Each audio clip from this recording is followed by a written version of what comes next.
भौतिक विज्ञान branch of science की यूट्यूब चैनल पर आप सभी का स्वागत है। आज इस वीडियो में हम बात करेंगे आइंस्टीन की प्रकाश विद्युत समीकरण के बारे में, जो कि क्लास 12th के चैप्टर 11 द्रव्यों की द्वैत प्रकृति का एक छोटा सा टॉपिक है। तो आइए शुरू करते हैं। आइंस्टीन की प्रकाश विद्युत समीकरण हमें समझाती है कि जब किसी भी पृष्ठ पर, जैसा कि हम यहाँ देख सकते हैं, एक पृष्ठ हम यहाँ ड्रॉ करते हैं। लेट सपोज ये एक धातु का पृष्ठ है। इस धातु के पृष्ठ पर जब भी आपको पता है कि कोई प्रकाश आपतित होगा और उस प्रकाश में उपस्थित जो फोटोन पार्टिकल्स होंगे, उस प्रकाश में उपस्थित फोटोन पार्टिकल्स ऐसे फोटोन पार्टिकल्स होंगे जिनकी फ्रीक्वेंसी यानी आवृत्ति, उनकी आवृत्ति होगी दहली आवृत्ति के बराबर, मिनिमम, इससे कम नहीं होनी चाहिए, दहली आवृत्ति के बराबर होगी। यदि कोई फोटोन दहली आवृत्ति या उससे अधिक दहली आवृत्ति या उससे अधिक आवृत्ति से किसी भी धातु के पृष्ठ पर आपतित होता है, इस तरीके से आके टकराता है, तो किसी भी धातु के पृष्ठ पर इलेक्ट्रॉन प्रेजेंट होते हैं। पहले से ही इलेक्ट्रॉन क्या होंगे, इस धातु पर प्रेजेंट होंगे, अलग अलग जगह पर डिस्ट्रीब्यूट होते हैं, वितरित होते हैं। तो ये इलेक्ट्रॉन्स, यहाँ पर उपस्थित इलेक्ट्रॉन्स, इस फोटोन की एनर्जी में से, जो कि फोटोन के पास टोटल एनर्जी है, फोटोन के पास कुछ टोटल एनर्जी है, और total energy everyone knows about the energy of photon is E is equal to h nu. ये किसी भी फोटोन के पास जो एनर्जी होती है वो होती है। तो यह एनर्जी, इतनी एनर्जी से फोटोन जब यहाँ धातु के पृष्ठ पर आकर टकराता है, तो इस पर उपस्थित, इस पर प्रेजेंट जो ये इलेक्ट्रॉन्स हैं, ये सभी इलेक्ट्रॉन्स इस फोटोन की एनर्जी में से कुछ एनर्जी को क्या करेंगे, गेन करेंगे। ये इलेक्ट्रॉन्स एनर्जी गेन करेंगे और एनर्जी गेन करने के बाद इस पृष्ठ से क्या हो जाएंगे, मुक्त हो जाएंगे।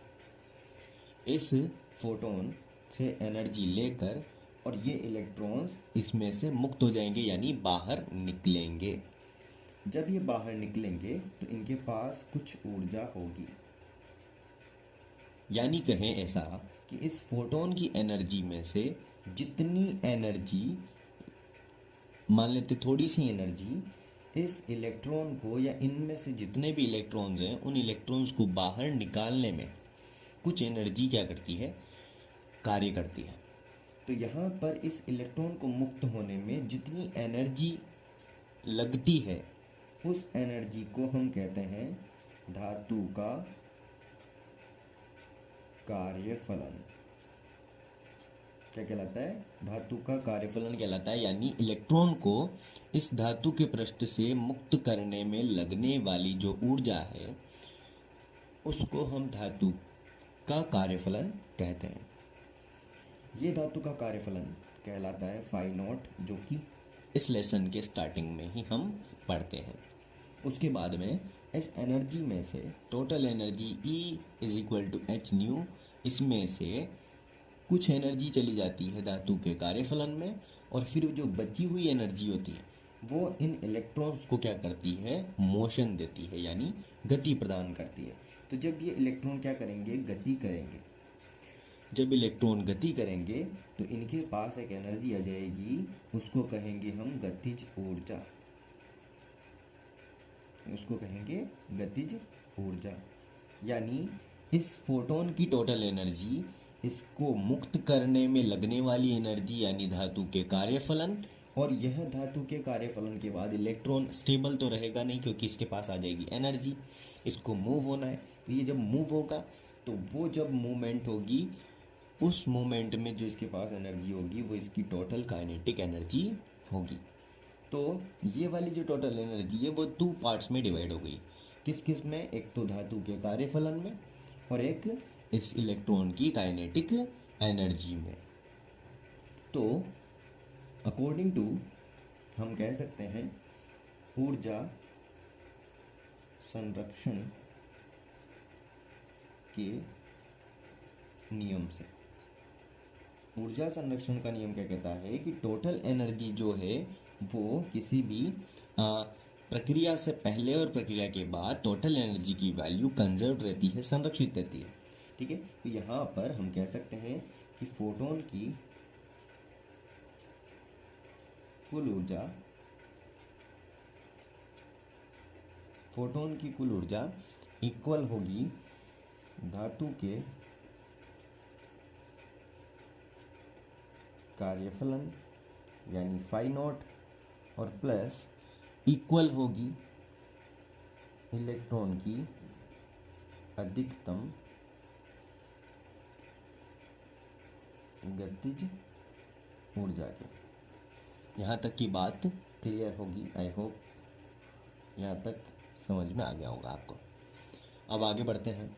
तो कि फोटोन की कुल ऊर्जा कितनी दी हुई है, तो यहाँ दिया हुआ है फोटोन की कुल ऊर्जा आपको E = h न्यू। तो यहाँ h न्यू इज इक्वल होगा हमारे पास धातु का कार्यफलन फाई नॉट और प्लस किसी भी पार्टिकल की जो काइनेटिक एनर्जी की वैल्यू होती है, everyone knows about it, what is this, half mv²। और ये अधिकतम गतिज ऊर्जा की बात कर रहे हैं, इसलिए यहाँ लिखेंगे हाफ mv² मैक्सिमम। ठीक है, तो ये हमारे पास एक इक्वेशन बनेगी और ये लगभग हमारे पास इक्वेशन आ जाएगी आइंस्टीन की प्रकाश विद्युत समीकरण। लगभग जब हम इसमें फाई नॉट यानी धातु के कार्यफलन का मान रख देंगे तो हमारे पास टोटल आइंस्टीन की प्रकाश विद्युत समीकरण मिल जाएगी। तो इसके लिए आइए फाई नॉट का मान फाइंड आउट करते हैं और यही वापस डायग्राम से बात करते हैं कि जब कोई पार्टिकल या कोई भी लाइट दहली आवृत्ति के साथ में किसी पृष्ठ पर टकराता है, तो ये जो दहली आवृत्ति है ये किसी भी लाइट की मिनिमम फ्रिक्वेंसी होती है। क्या होती है? मिनिमम फ्रिक्वेंसी यानी सबसे कम आवृत्ति। इस मिनिमम फ्रिक्वेंसी को हम कहते हैं न्यू नॉट। क्या कहते हैं? New not. और जब कोई भी प्रकाश मिनिमम फ्रिक्वेंसी से किसी धातु के पृष्ठ से टकराता है तो वो इतनी एनर्जी इलेक्ट्रॉन को नहीं दे पाता कि वो मूव भी करे। कहने का मीनिंग ये है कि इसके पास एनर्जी जाएगी लेकिन वो केवल मुक्त होने में काम आएगी, यानी धातु के कार्यफलन में, यानी इलेक्ट्रॉन को वो पृष्ठ से मुक्त कर देगी ये वाली दहली आवृत्ति, लेकिन उसको काइनेटिक एनर्जी भी दे या किसी सर्किट के अंदर करंट भी फ्लो करवा दे, किसी परिपथ में विद्युत धारा भी प्रवाहित हो जाए, ये जरूरी नहीं है। क्योंकि आपने पढ़ा है दहली आवृत्ति या दहली आवृत्ति से अधिक आवृत्ति का प्रकाश जब धातु के पृष्ठ पर आपतित होता है तो उससे इलेक्ट्रॉन मुक्त होते हैं और उस इलेक्ट्रॉन के मुक्त होने से हमने प्रकाश विद्युत प्रभाव इसको कहते हैं। और प्रकाश विद्युत प्रभाव में हमने पढ़ा है कि एक कांच की नलिका ली थी, उसमें इलेक्ट्रॉन एक इलेक्ट्रोड P1 से निकलते हैं और P2 तक पहुंचते हैं और उससे परिपथ में विद्युत धारा प्रवाहित होती है, माइक्रोमीटर में विक्षेप प्राप्त होता है। और यह सब चीज़ दो चीज़ों पर डिपेंड करती है। पहली तो नंबर ऑफ इलेक्ट्रॉन्स जो होते हैं, नंबर ऑफ इलेक्ट्रॉन्स बराबर यानी डायरेक्टली प्रोपोर्शनल होते हैं इंटेंसिटी यानी तीव्रता के।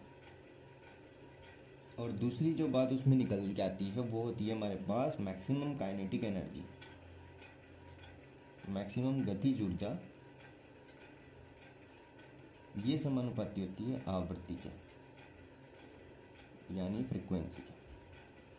तो यहाँ भी वही बात करेंगे कि गतिज ऊर्जा का मान आवृत्ति के बराबर होता है यानी डायरेक्टली प्रोपोर्शनल होता है, इसलिए ये आवृत्ति का मान मिनिमम होने की वजह से गतिज ऊर्जा क्या है, थोड़ी कम होगी। तो यहाँ ये म्यू नॉट होने पर गतिज ऊर्जा मतलब कह देते हैं कि नहीं होगी। अगर गतिज ऊर्जा नहीं होगी तो इलेक्ट्रॉन के पास वेलोसिटी नहीं होगी। तो इसीलिए हम यहाँ कहते हैं कि इफ प्रकाश दहली आवृत्ति से पृष्ठ पर आपतित होता है तो देखो क्या होगा। एक तो उसकी जो फ्रिक्वेंसी है यानी आवृत्ति है वो हो जाएगी हमारे पास न्यू की जगह न्यू नॉट, और दूसरी चीज़ हो जाएगी हमारे पास उसकी जो वेलोसिटी होगी यानी वी मैक्सिमम की जो वैल्यू होगी वो हो जाएगी ज़ीरो, यानी उसके पास गतिज ऊर्जा नहीं होगी। तो आई होप ये बात आपको समझ में आ गई होगी। और अगर ये न्यू की वैल्यू न्यू नॉट इस वाली इक्वेशन में यहाँ पर और ये V maximum is equal to zero यहाँ रखेंगे तो हमें क्या मिलता है देखें। तो यहाँ रखेंगे तो हमें मिलेगा एच न्यू नॉट, ये लिख रहे हैं अपन बाई इक्वेशन 1 समीकरण नंबर 1 से। यहाँ रख देंगे ये वैल्यू तो इक्वल हो जाएगा फाई नॉट प्लस 1/2 m0 का स्क्वायर। अब जब इसको ज़ीरो को सॉल्व करेंगे तो यहाँ पर हमें मिलेगा H nu not is equal to phi nought. ये एक इक्वेशन हमें मिलेगी, यानी हमने फाई नॉट की वैल्यू निकाली है एच न्यू नॉट, इसको नंबर इक्वेशन दे देंगे 2। ठीक है, यहाँ तक की बात समझ में आएगी। आगे चलते हैं। अब ये जो हमारे पास इक्वेशन नंबर 2 हमने फाइंड आउट की है, यहाँ इस इक्वेशन नंबर 2 का वैल्यू जो फाई नॉट की वैल्यू हमने निकाली है वो फाई नॉट की वैल्यू हमें इक्वेशन नंबर 1 में पुट करना है। तो देखें कि इक्वेशन नंबर 1 से 2 से हम 1 में इक्वेशन 1 में वैल्यू पुट कर देते हैं। तो by equation 2 and 1 equation number 1 और 2 से हम लिख सकते हैं कि एच न्यू नॉट की वैल्यू यहाँ पुट कर देंगे। तो H nu is equal to H nu nought plus 1/2 m v maximum का स्क्वायर। और ये इक्वेशन जो है ये हमारे पास कहलाती है आइंस्टीन की प्रकाश विद्युत समीकरण। क्या कहलाएगी? आइंस्टीन की प्रकाश विद्युत समीकरण कहलाती है। यहाँ तक की बात समझ में आई? यह क्या है? यह आइंस्टीन की प्रकाश विद्युत समीकरण है। आई होप यहाँ तक की बात समझ में आई होगी। अब हम इसको थोड़ा आगे लेके चलते हैं और बात करते हैं कि ये जो इलेक्ट्रॉन है वो कितनी वेलोसिटी से मूव करेंगे आफ्टर टक्कर के बाद में, यानी आफ्टर कॉलिजन। आफ्टर कॉलिजन ये कितनी वेलोसिटी से मूव करते हैं उसके बारे में हम बात करते हैं। तो आइए बाय इक्वेशन इसको दे देते हैं हम 3। बाय इक्वेशन 3 तीसरी इक्वेशन से हम करेंगे इस एच न्यू नॉट को इस साइड ट्रांसफर। तो यहाँ लिख सकते हैं H nu minus H nu not is equal to 1/2 half m v square. ठीक है, अब यहाँ से देखेंगे तो आपको पता चलेगा कि एच हम कॉमन ले सकते हैं, nu minus nu nought, next 1/2 m v square maximum. ठीक है, अब एवरीवन नोज क्या जानते हैं हम जानते हैं न्यू इज इक्वल टू होता है सी अपॉन लेमडा के। न्यू इज इक्वल टू किसके होता है? C upon lambda. और यहाँ nu is equal to C upon lambda है, इसलिए nu not is equal to बोल सकते हैं C upon lambda not. Why we did not put not on C? Because C is a constant. C एक अक्षर है इसलिए उसके ऊपर नोट नहीं लगाया है हमने। ठीक है, तो ये दोनों वैल्यूज़ हम यहाँ इन दोनों की जगह यहाँ पुट कर सकते हैं। तो यहाँ रखेंगे, यहाँ लिखेंगे H, यहाँ लिखेंगे C upon lambda minus C upon lambda nought is equal to 1/2 half mv square. इसका एलसीएम लेंगे तो यहाँ पर मिलेगा H lambda lambda nought minus lambda is equal to 1/2 mv square maximum. यहाँ तक की बात क्लियर है। अब v मैक्सिमम यानी हमें maximum velocity of electron find out करना है। तो maximum velocity of electron find करने के लिए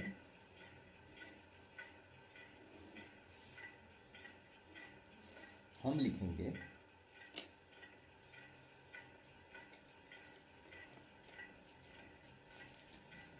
maximum velocity of electron find out करना है, तो यहाँ से 2 को इधर मल्टीप्लाई करेंगे और m को डिवाइड में ले जाएंगे। तो यहाँ से आ जाएगा v maximum square is equal to 2h upon m multiply lambda nought minus lambda upon lambda nought lambda. v की वैल्यू फाइंड आउट करनी है तो इसका हो जाएगा रूट, ऐसा कहते हैं, वैसे हमने दोनों साइड का रूट लिया है। तो यहाँ 2h upon m lambda nought minus lambda upon lambda nought lambda, and this is the maximum velocity of a electron which is moving from a surface of metal। यहाँ थोड़ा मिस्टेक हुआ है, यहाँ से C को भी हमें कॉमन लेना होगा। तो यहाँ से यहाँ C लिखेंगे, ठीक है, और इसके साथ फिर यहाँ H के साथ C है तो यहाँ भी C होगा और यहाँ भी C होगा। ये बस थोड़ा सा मिस्टेक था। आई होप आपको ये वीडियो अच्छी लगी होगी और जो मैं आप तक पहुंचाना चाहता हूं वो आपको मिला होगा। अगर आपको वीडियो अच्छी लगती है तो इसे अपने दोस्तों के साथ शेयर करें, वीडियो को लाइक करें, चैनल को सब्सक्राइब करें और ऐसी नई वीडियोस के लिए कमेंट करें। Thank you.